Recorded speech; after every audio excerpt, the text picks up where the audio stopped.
Hello my dear student, आपका हमारे channel पर स्वागत है। प्यारे बच्चों, कक्षा 10th की एक एक्सरसाइज होती है जिसमें आपको एक्टिव वॉइस के सेंटेंसेस को पैसिव वॉइस में बदलना होता है।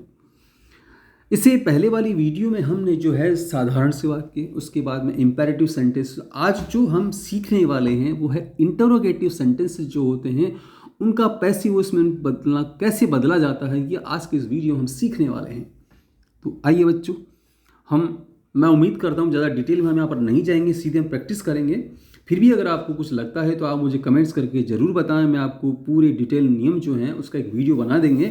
तो पहले तो हम आज के इस वीडियो में तो हम सीधे सीधे इंट्रोगेटिव सेंटेंसेस को पैसिव वॉइस में कैसे बदला जाता है ये हम देखेंगे। तो आइए वीडियो को शुरू करते हैं। सबसे पहला वाला वाक्य देखिए इसमें, why do you play this game. Why do you play, तुम क्यों खेलते हो दिस गेम, इस खेल को। इसको कैसे बदलेंगे बच्चों? सबसे पहले यहाँ देखिए, इसमें वाई जो है ये तो आप इसको यहाँ लगानी है, इसमें किसी प्रकार का कोई परिवर्तन नहीं करना है। उसके बाद देखिए उसमें डू आया है जो कि प्रेजेंट सिंपल टेंस को बताता है। तो यहाँ पर हम क्या करते हैं, जैसा कि आप जानते हैं, बस एक्टिव वॉइस से पैसिव वॉइस में बदलते समय सब्जेक्ट को ऑब्जेक्ट बना दिया जाता है और ऑब्जेक्ट को सब्जेक्ट बना दिया जाता है। तो यहाँ पर दिस गेम जो है ये अभी जिसका ऑब्जेक्ट है जिसको हम क्या करेंगे, सब्जेक्ट के स्थान पर लिख देंगे। या देखिए ध्यान रखिए, इसमें ये डू जो है प्रेजेंट सिंपल टेंस को बता रहा है, इसलिए हम यहाँ पर इज लगाया हमने इसके स्थान पर। प्रेजेंट सिंपल टेंस में इज एम आर लगा दिया जाता है। उसके बाद ऑब्जेक्ट को सब्जेक्ट, सब्जेक्ट को ऑब्जेक्ट बना दिया जाता है, जो कि हम यहाँ पर ऑब्जेक्ट को सब्जेक्ट बना दिया, इसलिए दिस गेम को यहाँ ले आए। उसके बाद में पैसिव वॉइस में जो हमेशा वर्ब की थर्ड फॉर्म ही काम आती है, उसके बाद बदला हुआ जो करता होता है उसके आगे बाई लगा दिया जाता है, तो यहाँ पर यू लिख देंगे। तो अब हमारा पैसिव वॉइस में वाक्य क्या बनेगा, एक बार हम दोबारा देखिए इसको। Why is this game played by you. आपको समझ में आया होगा बेटा। अगला वाला वाक्य देखिए और अच्छे से देखिए, उसमें who will receive you there, वहाँ तुम्हें कौन रिसीव करेगा। तो सबसे पहली बात, ये वाक्य थोड़ा डिफरेंट है। सबसे पहली बात तो जिसमें हु जो होता है इसको बाई हुम में बदला जाता है, एक बात तो ये। उसके बाद देखिए यहाँ पर विल जो आया है ये फ्यूचर सिंपल टेंस है, तो ये इसमें कोई परिवर्तन नहीं होगा, विल का विल ही आएगा। इसके साथ में बी जरूर लगा दी जाती है। अब आप देखिए यहाँ पर जो है यू जो है इसको हम स्टार्टिंग में ले आएंगे, यू का यू ही रहेगा। इसके बाद विल के साथ में बी लगाई जाती है पैसिव वॉइस में बदलते समय। तो by whom will you be, receive की थर्ड फॉर्म आएगी तो रिसीव्ड आ जाएगी there. By whom will you be received there, इस प्रकार से इसका पैसिव वॉइस में बदला जाएगा। आगे देखो बच्चों, डज आते ही आप समझ गए होंगे कि ये प्रेजेंट सिंपल टेंस है। तो does he learn his answers regularly. Does he learn his answers regularly, क्या वह जो अपने जो उत्तर है उनको लगातार याद कर रहा है, सीख रहा है। अब देखो, चूंकि यहाँ पर ये प्रेजेंट सिंपल टेंस है तो आपने ऊपर देखा होगा इस वाक्य में जो डू था तो हमने इज लगाया था। यहाँ पर चूंकि बहुवचन है तो यहाँ पर सबसे पहले वर्ब जो हम आर लगाएंगे। इसके बाद बदला हुआ यहाँ पे हिज आंसर जो ऑब्जेक्ट को सब्जेक्ट बनाएंगे, तो इसके अकॉर्डिंग हमने वर्ब ली है इसलिए यहाँ पर आर आया। उसके बाद में हिज आंसर्स, लर्न की थर्ड फॉर्म आएगी, जैसा कि पैसिव वॉइस में हमेशा वर्ब की थर्ड फॉर्म आती है, इसलिए यहाँ पर लर्न की लर्नट आएगी। और बाई हिम, अब बदला हुआ करता आएगा इसमें, तो बाई जो है ही का हिम बन जाएगा, उसके आगे हम बाई लगा देंगे और रेगुलरली आप इसको ऐसे कैसे लिख देंगे। तो अब हमारा पूरा सेंटेंस दोबारा देखिए प्यारे बच्चों, are his answers learned by him regularly. इस प्रकार से जो है इसका हम एक्टिव वॉइस से पैसिव वॉइस में बदलेंगे। आगे देखो बच्चों, do you give me your pen to for some time. Do you give me your pen, क्या तुम मुझे तुम्हारा पेन दोगे फॉर सम टाइम, कुछ समय के लिए। ये भी डू है, इसका मतलब प्रेजेंट सिंपल टेंस है, तो यहाँ पर हेल्पिंग वर्ब आएगी इज। इसके बाद में जो है योर पेन, ऑब्जेक्ट को सब्जेक्ट बनाएंगे हम, तो इज योर पेन, गिव की third form given, me by you for some times.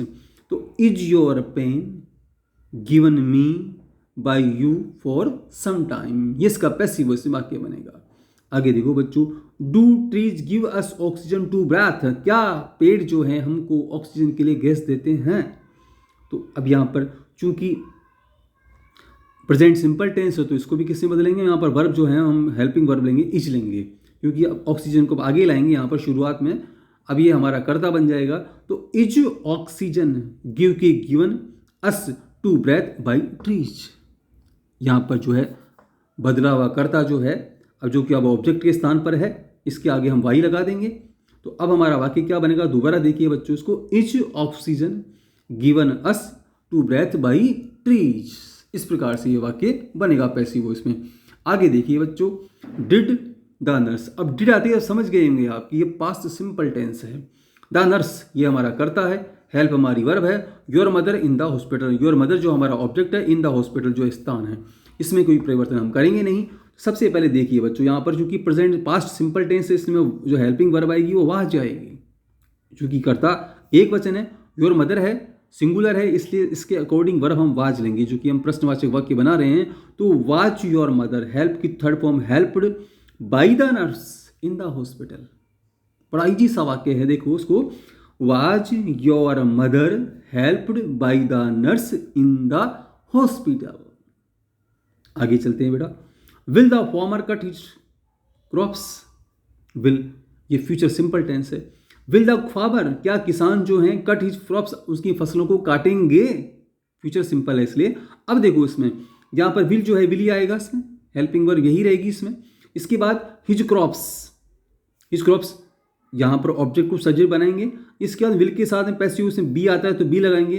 Cut की थर्ड फॉर्म भी कटी होती है तो यही रहेगा। उसके बाद में बाई द फार्मर आ जाएगा, तो will his crops be cut by the farmers. एक बात और बच्चों, इस सभी सेंटेंस में हमको इंट्रोगेटिव जो साइन है वो जरूर लगाना है इसमें, जो सभी में आएगा इसमें।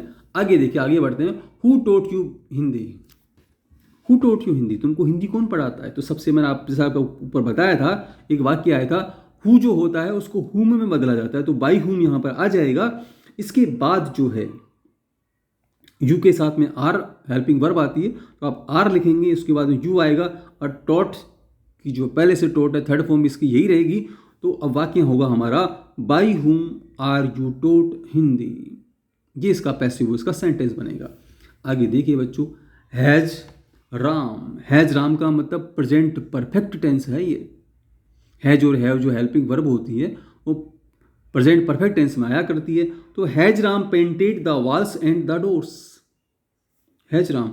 तो अब यहाँ देखो बच्चों, चूंकि यहाँ पर the walls and the doors है, ये हमारा जो अभी उसमें इस वाक्य में तो ऑब्जेक्ट है, लेकिन अब हमारा सब्जेक्ट बनेगा। तो चूंकि ये प्लूरल है तो इसलिए हम यहाँ पर जो हेल्पिंग वर्ब भी प्लूरल काम में लेंगे, बहुवचन की लेंगे। तो have the walls and the doors.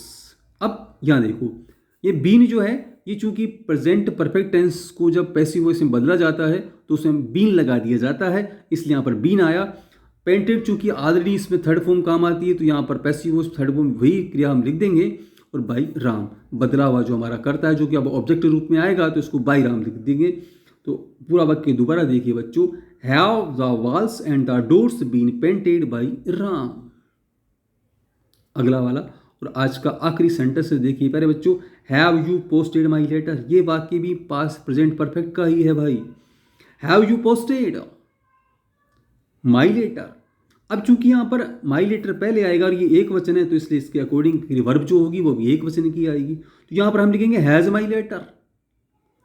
Been जो है पैसिव वॉइस में लगाया जाता है, प्रेजेंट परफेक्ट टेंस हम बीन लगाएंगे। उसके बाद पोस्टेड ऑलरेडी इस वर्ब की थर्ड फॉर्म है, तो इसको हम यूं ही लिखेंगे। और बाई यू जो है, ये बदलाव हमारा करता जो है, इसको यहाँ पर लिख देंगे और इंट्रोगेटिव जो साइन लगा देंगे।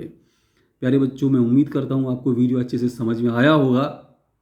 फिर भी अगर कुछ कमी बेसी रहती तो आप मुझे कमेंट्स करके ज़रूर बताएं, और साथ में आप अभ्यास ज़रूर करें। देखिए, इसमें परफेक्ट राइटिंग के लिए आपको अच्छी एक्सपर्टाइज लेने के लिए आपको ज़रूरी है कि आप उसका थोड़ा बार बार अभ्यास करें, और आप हमारे चैनल को सब्सक्राइब जरूर करें ताकि इसी प्रकार की वीडियो आपको लगातार मिलते रहें। धन्यवाद बच्चों।